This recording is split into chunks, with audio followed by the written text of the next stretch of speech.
So far, things have been running pretty good, but you just never know what's going to happen out here in the wild, wild west.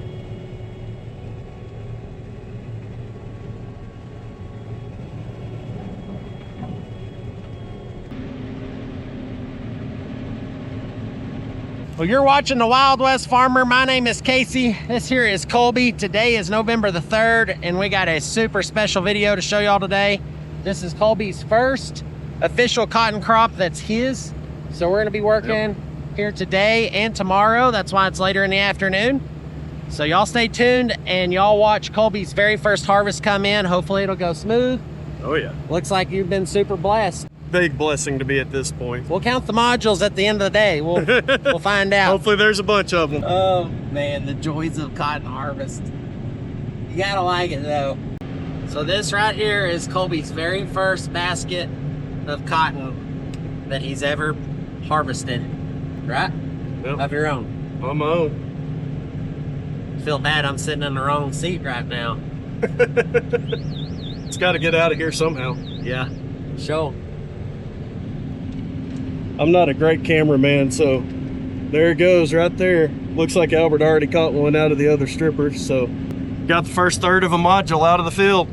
Kind of got everything opened up, finally got space for everything. It just kind of gets chaotic out here with four buggies and 3 builders. It takes a big landing zone to put all that stuff in. My dad's running the other stripper that my brother normally runs. I'm running this one, of course. Kolby, Cheeto, Albert, and Vinoka are on the buggies, and then we've got 3 builders out running, so quite a pretty full crew. We're just still missing that other cotton stripper. We're about 3 miles east of Idalou right now, so the same storm that impacted my farm really kind of came through here. I know his first couple weeks were pretty challenging. We'll let him get into the nitty-gritty. This is Fibermax 765. We're going to strip it away. Good luck, Colby. I hope it all turns out well.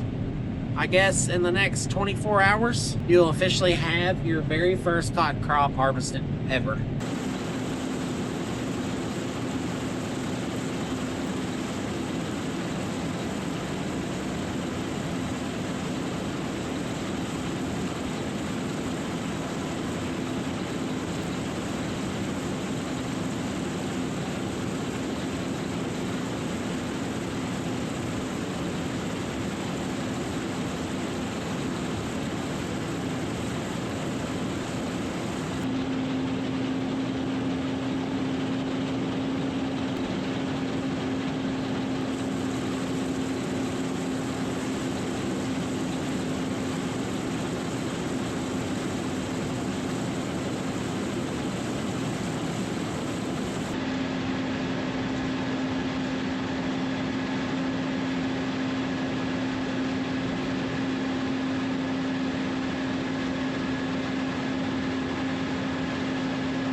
For some reason, this farm, the west side, was not near as good as the east side is.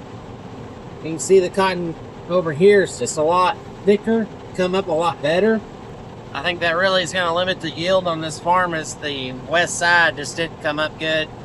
Stormed out, all sorts of problems. This over here, I'm rolling, I can roll about 2.4 to 2.6 miles an hour. This has just got some old corn stalk residue and stuff out here. Really got to watch what you're doing. We like our cotton really thick, and it just sure helps it strip. When you get in this choppier type of cotton, what I mean by that is makes it hard to strip the cotton consistently. It'll also make the cotton tag. The problem is bad seed. This is that 765 variety. I had problems with it on one pivot that I planted for seed block. It's the cream of the crops, got all the things added to it. But we've planted it for 2 years in a row now, and we've kind of ran into the same situation of it not wanting to come up. But where it makes cotton, I mean, it makes cotton. So it makes me curious next year. I bet Colby's playing the Delta Pine here. I bet he's not playing with the 765 anymore. So I believe it did cost him some money, especially on the west side of this farm. You live and you learn. I mean, I made the same mistake. I planted on one of my good pivots this year. We'll be stripping there in about 3 more days, so I'll have a more honest opinion there. And I think so far, Colby's been pretty blessed.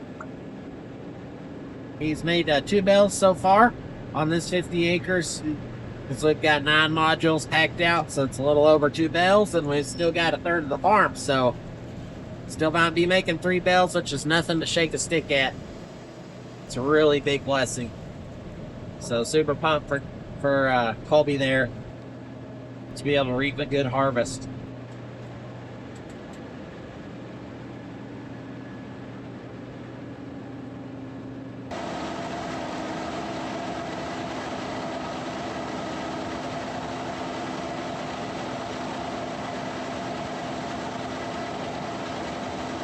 So the past 5 days, we've pulled a lot of cotton. We've been averaging about 30 to 35 modules per day. So I feel like we're all getting in the groove pretty good. We have not brought the 3rd stripper in yet. We really kind of needed it. We broke down just a little bit odd things. Blew a hose this morning on that other cotton stripper. This one, cross our fingers, has been running on along pretty good. My allergies the past 5 days have been killing me. I think my allergy medicine has finally caught up. I feel a lot better today. Oh man, I haven't felt that bad in quite a while. So I don't know if I just had like a virus or partial cold, and then just being in the dirt and the dust. But feeling a lot better, energy levels a lot better. Luckily, we got to take yesterday off. It was Sunday, went to church. We're in Romans 6, 1 through 14 for church. And then in Sunday school, we were in Colossians chapter 1. Been going through that last week and this week. So it was good just to have a day off. I think it really helped my energy level. We've got beautiful harvest weather right now. It's almost too pretty. We don't have any wind. It's making these machines so dirty. And that's one reason that my allergies have probably not been the greatest, but it is what it is. Super big blessing to get done what we have. We're just going to keep mowing it down out here for Colby until we get his harvest completed. I was able to rent these farms. Tyler and I had talked last fall about if an opportunity came along, me being able to get in and how that would look. And so we started taking steps last fall, and nothing happened. And I had actually talked to my landlords in mid-February to see if they'd be interested in renting these 2 out at some point, and they came back around in April, and they've been a dream to work with. Jumped into the fire in mid-April and had to get my operating note and everything lined up, make some pretty quick decisions on what I was going to grow, what direction to go with fertilizer, get everything shaped up and ready to farm for the year. So probably a good thing I didn't get to sit around all winter thinking about it and try and talk myself out of taking over and starting out farming this year. Look at the markets and everything. It's kind of like, yeah, this isn't the best year ever to start, but the Lord provides for us, and we're gonna be all right over here.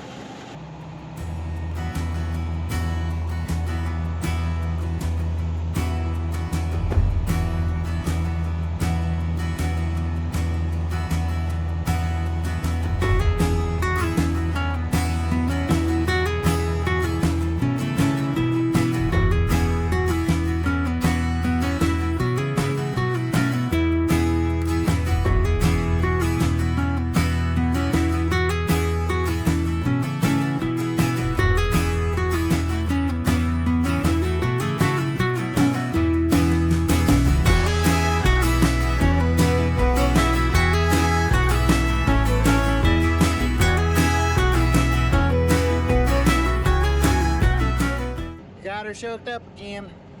Check this out. Okay, I'm gonna put on my gloves so I don't get my fingers all tore up.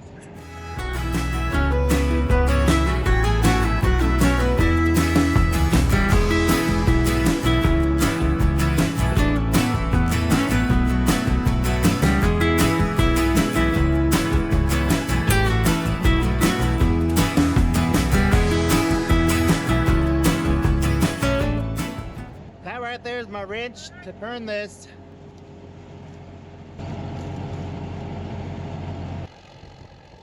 I thought he was gonna try it, but I am ready for supper to get here. It's twice within the hour. 2 times.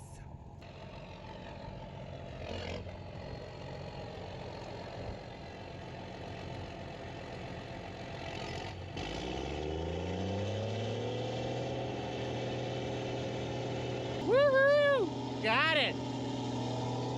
Got a bunch of cotton on the ground that I gotta pick up now.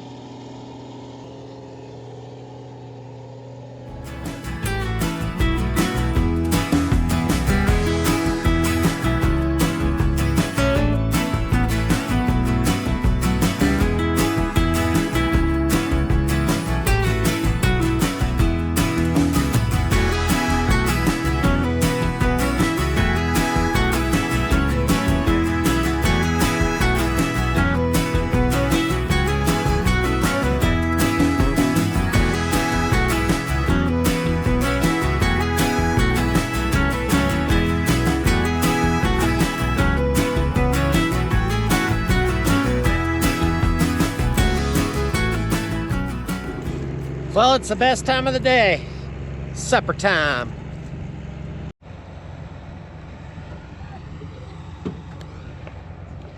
Masito, that sure is a lot of food. It's a lot. You want this? Holy moly.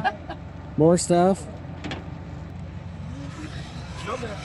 It's a whole nother crock pot down here. Should I do a quick taste test? Looks good. I don't think I'm gonna diet no more. No, you're not on a diet, that's for sure. All right, thanks for bringing the massive supper out here. Holy moly. That's all that's left. And 2 pieces of toast. Interview with Colby. Colby, what do you think of it all? Dinner was good. Maybe we can get this one done tonight and move in the morning. Cotton's going pretty good. We've got like a third of the field left, don't you think? Too close. It's gonna be right into the sun at dark. We're gonna be moving. Oh boy. That's how it usually goes. Think we'll crash?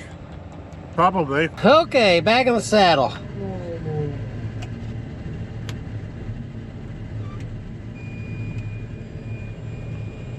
Check, check, check. Throttle up. Drop the headers. Onwards we go.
think I'm gonna have to tape a sign to my back that says watch out for pedestrians, because we're out in the field and Good shot right there. there's not a lot of pedestrians.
Y'all better like and subscribe so we can buy new bumper medals for the cotton strippers.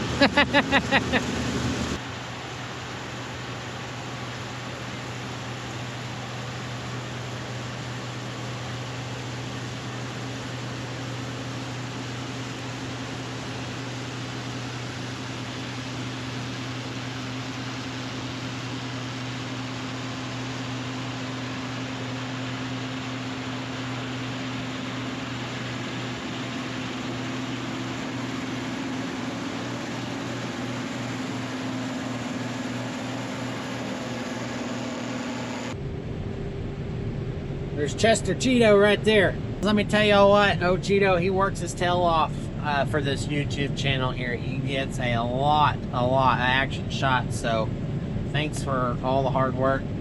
Personal shout out from myself to you, Cheeto, for flat working his tail off out here, getting a lot of shots for you guys. Well, we just made it to Colby's next field. It's about 1.5 miles from where we were. Woo-wee! Some good cotton right here. I like it when it laps the middle like that. Gonna have to slow down to 2 miles an hour. Just swapped Colby out. Colby's running the cotton stripper right now. The stripper's been running pretty good. I told him where to kind of keep the RPMs, and hopefully, you know, hopefully he don't choke her down, but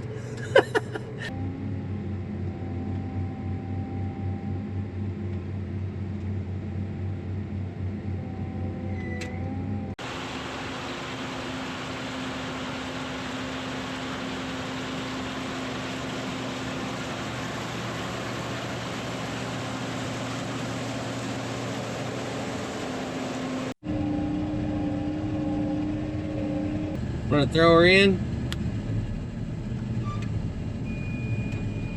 Give her the beans. And we're gonna go strip some cotton. New day, November 4th. We have been mechanicking some this morning on this machine. We put another alternator on it. Our main wire going to that alternator, it had almost melted in half last night. I don't know if it was overcharging or what's going on, but we've got more volts than we've ever had before in this bad boy. You can see that gauge right there. I have never seen it past the 50% mark to the good side.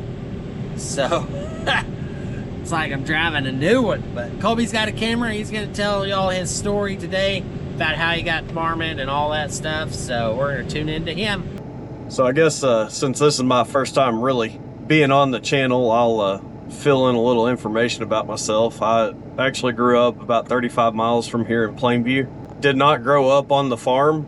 My mom was a teacher. My dad worked at the local airport there in Plainview. But every job I've ever had since I was a teenager, right out of high school, has been something in the ag industry, whether it was on the research side, crop scouting, actually out here on the farm. Fell in love with it over the years and found a way to end up making a living in the industry. I went to tech.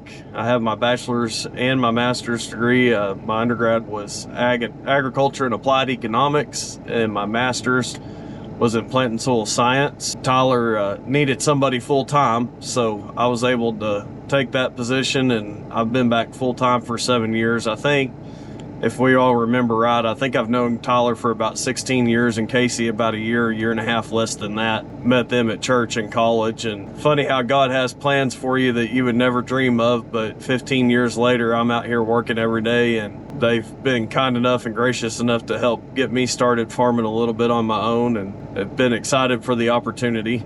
Last night we were able to finish up the drip and get moved over to my pivot about 7. The drip ended up making almost 14 modules, and we got over here and pulled 6 more last night, so pretty good day of running on mine.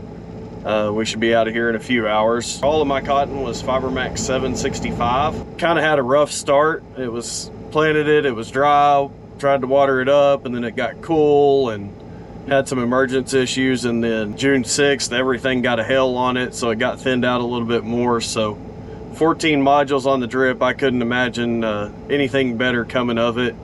Very blessed to have that much cotton with as rough of a start as that farm got. Seems like we might be making a little bit better over here on the pivot than we did the drip. So a little bit of information on the 2 farms of mine here. This one that we're on is called the Meadows Place. There's about 90 irrigated acres and 35 or 40 acres of dryland corners. The pivot windshield wipes, I do have it split down the middle. Grew Milo on the other half of the pivot, and it did real well too. And then this half of the pivot, the folks I rented it from, they had a corn and cotton rotation, so changed it up a little bit, but was able to stick with the rotation on this farm. The drip, there's 50 acres over there. It's all 80-inch centers. Has pretty good water for the amount of acres that I have. Same thing with the pivot. It's not exceptional water, but for the way we farm and split everything, it's pretty good water per acre to grow a decent crop on. Hi. It's a good burrito. Spicy. What do y'all have to say today? Well, we're here with Wild West Farmer Casey, and we're eating some lunch, and Jake just got back from acing his test. Woo! You aced it? Yeah. Did you really? What'd you make? 96. All right, we just got done eating a quick lunch out here in the field, and everybody's getting back into position and getting rolling. So I think we like about the inside 3.5 spans of the pivot here. So another maybe 14 or 15 acres, and it looks like it's pretty good. I think the strippers had to slow down a little bit, so maybe the cotton got better the further we came inside and got off of those outside rows. So pretty good sign that everything's moving well is there's a buggy at every builder. I'm pulling in right now with another load of cotton to drop off, so I think everything might have finally hit a rhythm here, and see if we can't stack up a few more of them here this afternoon. Looks like I get to wait a little bit. I think we just put 5 and 6 on all 3 of the builders, so gonna be a few minutes before I can get unloaded and back out there. See if we can get the tarp on, or if the wind's gonna win today. The wind catches these tarps. It's about like trying to hold on to a parachute.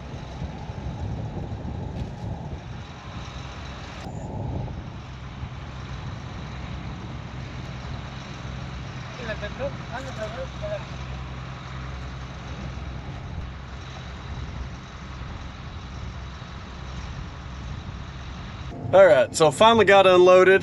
Had to wait on a module to get pulled off there for a minute, and they got it tarped and got me a spot to dump. A few things about cotton fiber, since we think about cotton and you just think cotton balls or t-shirts or something like that. So you can actually use cotton for a lot of things, everything from the seed itself that's inside the bowl, inside the lint, gets crushed, turned into oil, feed meal for livestock. The fiber goes for anything from bed sheets and towels in your house to your blue jeans to some of the lower quality stuff that, you know, you can make mops and air filter. You know, it gets used all over the place. Even our American dollars are all have a certain amount of cotton in them to add some durability to them, so that way you know, if it was just regular paper, they would fall apart in 2 or 3 uses. And we've all seen some bills floating around over the years that were rather old and had been in circulation for a long time. So a cotton fiber itself, if you were to pull this apart and get all the way down to one little tiny fiber in there, it's kind of, as it develops like a straw. And so there is some hollow space in there, and depending on the maturity of the fiber and how fine the actual fiber is itself, you know, as it developed, these are some pretty good mature bowls that I pulled off of a couple of plants earlier. So they probably have good mature fiber with good length, good strength. But one of the big risks we have out here, and the reason why we tarp our modules, is wind and keep them from getting wet. So the wind will erode the top of your modules if it gets up real high in like a cold front or something, and it'll just start peeling layers of cotton off the top of these modules, and you have to go and pick it all back up what you can, and some of it you just lose where it's scattered it out too far and it's just across the ground everywhere. So those tarps help keep that. It helps keep them together going to the gin. And then another risk you have is actually fire.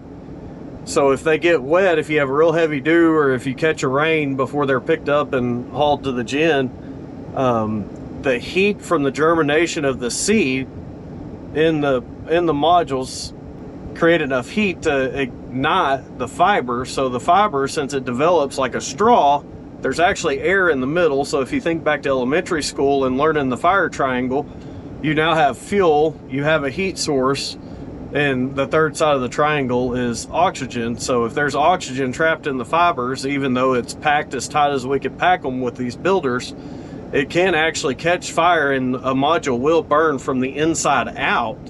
Not just an external factor. You know, if it had a lightning strike, or if somebody was smoking around them and left a cigarette butt, or you know, maybe a wildfire, or some kids or somebody up to no good and just running around lighting things on fire. So that's one of the reasons we keep them tarped, and just anything we can do to help get our product to the gin and through the gin and onto the market. Well, you kind of have to do everything you can to get it there.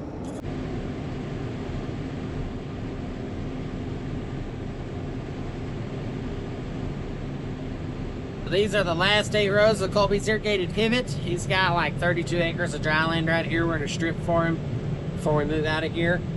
I had a builder jump a cog on a chain, so Cheeto's up there getting that fixed up right quick. Hopefully they'll be able to get it fixed. The thing, he said, it's pretty stuck. I don't know what the status is of it, but looks like Colby's gonna make quite a few modules here on this little irrigated patch. 45 acres on this half pivot.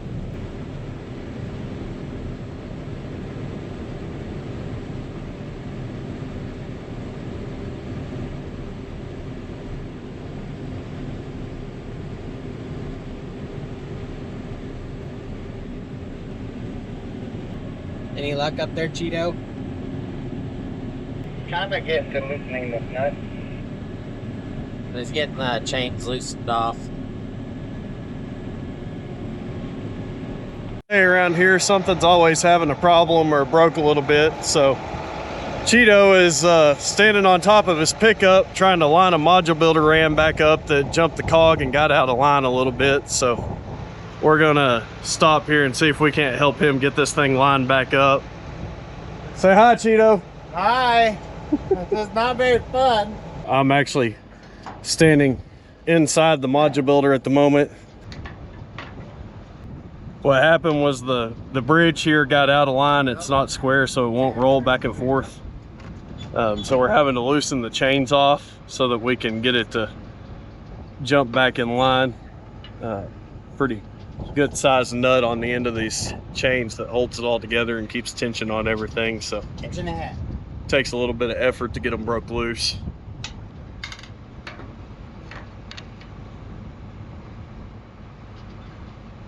All right, so we finally somewhat got it out of a bind and got it to the front end of the builder where we have something other than the pickup bed here to stand on the side of. He's starting off in this dry land, running about 4.5 miles an hour. It feels like I'm riding in a rocket ship. Haven't drove this fast all year. So I think I've got like 34 acres of dry land, and Colby's got 34 acres of dry land. So altogether this year versus last year where there was just thousands of acres of dry land to strip. I'm super pumped we don't have a lot of this to do. But he's got 4 corners on this field. We're gonna wipe them up right fast.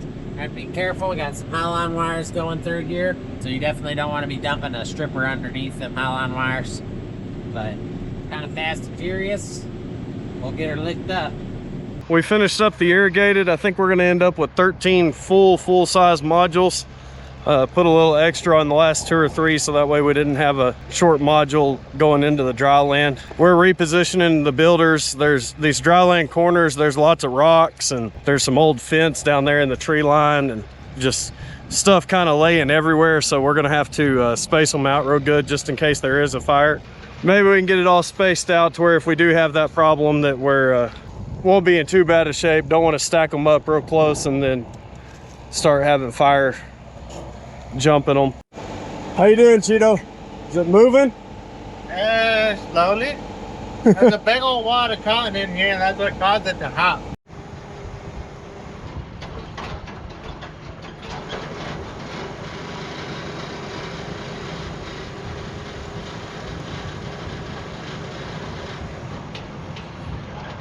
All right, we're back in business. Cheeto's up here doing cheerleader poses in the back of his pickup. Now that we have that builder back going, he's gonna finish up that module and get that last dump on him. So I'm gonna come over here and check in and see what's going on with these dry land guys. I think they've got the big corner and the small corner pulled, and now we just like these 2 on the north end, probably about another 13 or 14 acres. Get at least 3 full-size modules off of this dry land would be a pretty good deal for us to get that many off of some dry land corners these days. So Eddie got a rock in his header. We can't get it loose. Number 5.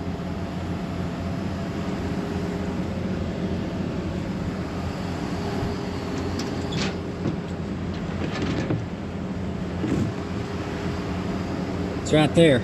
Okay?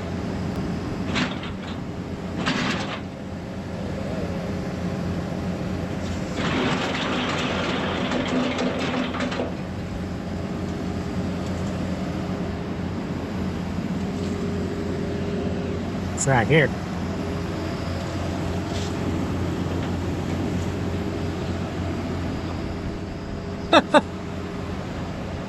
Oh, this field is unforgiving. We keep getting this stuff in our headers. This is just the first one I filmed. How big a piece of metal is that I pulled out of my row a while ago? A big piece of metal. But see this peg right here? Yes. Sits in this hole. Slip it on there and flip her in. Like this? Nope, slip it in this side. Yeah, slip it in right there. And peg it in that hole. With a peg in there. Yeah. And then pick that black piece, pick that green piece up. There you go, and then flip it in. Okay. Said you felt like the king of the castle? It's a lot different than that other one. So rocks and cotton strippers don't get along very good because when they get in them headers, they can cause sparks. Sparks hit the cotton hits the air, and then it's just like lighting matches. So we picked up more stuff out in this field. That rock we picked up for Eddie, now that was a big one. It's very dangerous. You know, we could start a fire, and you might not ever know you have a fire until you put it in a module, and then it sits there and smolders for a week or so, and you can potentially catch modules on fire. Once one module goes up, if you're not there in the middle of the night or whenever closely monitoring it, it can potentially burn more modules down. So you just got to be real careful. This is Colby's first year on them. You know, this is all new experience for us. But most of our farms, anytime we see those rocks or catch a rock, we put it on our platform back here behind the cab, and then we'll throw them off in a safe spot. Just don't like that out in the field, especially wire. Wire is a bad one. Deer and stuff, it'll hang on their legs, and then all of a sudden you get it all wrapped up in these row units, and it's a real pain. So normally I keep a pretty good pair of pliers with me in the cotton stripper cab, but I don't have any right now. I think Colby and Cheeto are getting along decent over there on the builder. Hopefully they'll get that fixed. But we're just gonna keep stripping these corners, and I just heard another one. I don't know if the camera picks that. Yeah, picked one up right there. Son of a gun. Row 6. Need this row. Bump it loose.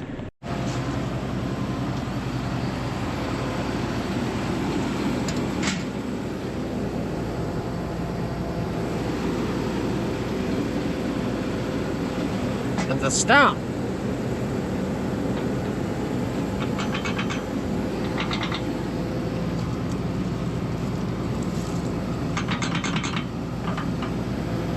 can add that to my collection. Yes, sir. I'm gonna have a full. That's like a fossilized tree. I'm gonna have a full tractor cab by the end of this field. I think that's part of a dinosaur bone. Woolly mammoth. Treasures, I'm telling you.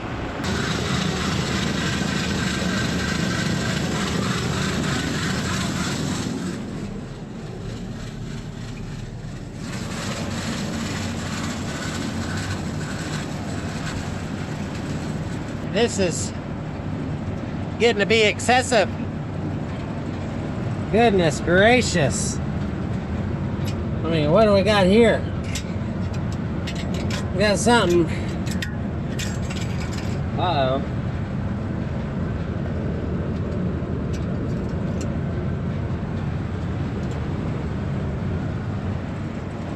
It's like the top to a 5-gallon bucket, like the lid holder, you know, the handle. Well, I'm waiting on a buggy. They're dumping way on the other side of the farm. Colby's got his own personal thicket and pond over here. Man, this is cool.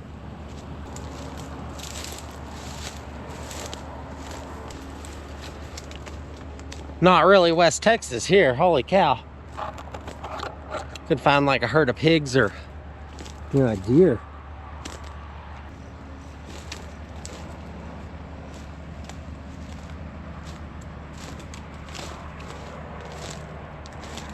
A lot of different scenery for West Texas to see some standing water.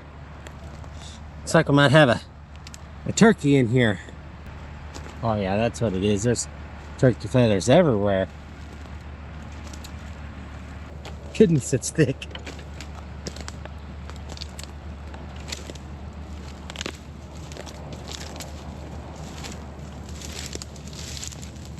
Okay. Back to the cotton fields.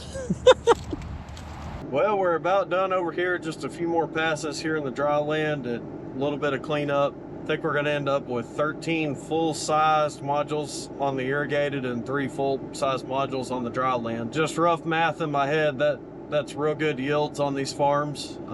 Way more than I could have ever expected for how things started out this year. We'll see what happens as it comes through the gin and start getting some grades back on it. Hopefully it'll all grade real well and make a little bit of money off of it.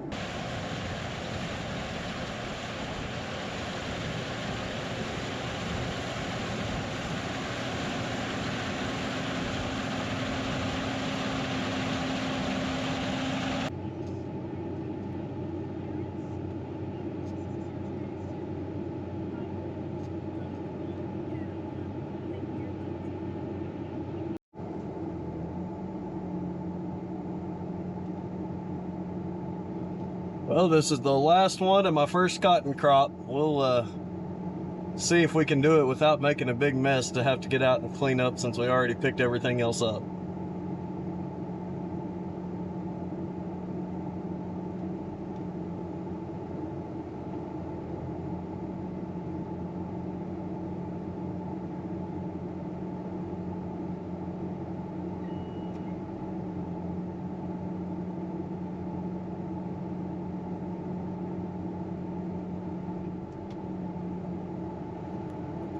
We're gonna get a conclusion with Colby here in just a second, but wow, did he make some cotton this year on his very first cotton crop. I think he made about a little over 3.5 bales here on this pivot. His dryland made a bale. That other one over there made 3.2-ish probably right in there. So it's a super big blessing. I'm super pumped for Colby. Maybe he'll be able to replicate that next year and just do it time and time again and just continue to be successful. We're gonna move to another farm right quick, but we're gonna get Colby's final words, his final thoughts of his first cotton harvest. All right, with the man, the myth, the legend right here, makes more cotton than a t-shirt factory knows what to do with. What's your final thoughts? I hope we can find something to do with it. No, I think for the hands we were dealt this year and the way things started out, couldn't have asked for anything better than what we ended up with here today. So, huge blessing. Praise the Lord that we're done and didn't have any major issues. So, get it to the gin and see where it goes. Hope y'all enjoyed the video. Y'all give it a big thumbs up if you liked it. Hit that subscribe button if you're interested in farming content right here from West Texas. We got a lot of fields in the making. That's where we're headed to another one right now. Appreciate y'all watching. Remember that the Lord's in control. Wear more cotton. Buy more cotton in general. Buy his cotton. Eat more beef. We'll see you next time. Thanks for watching.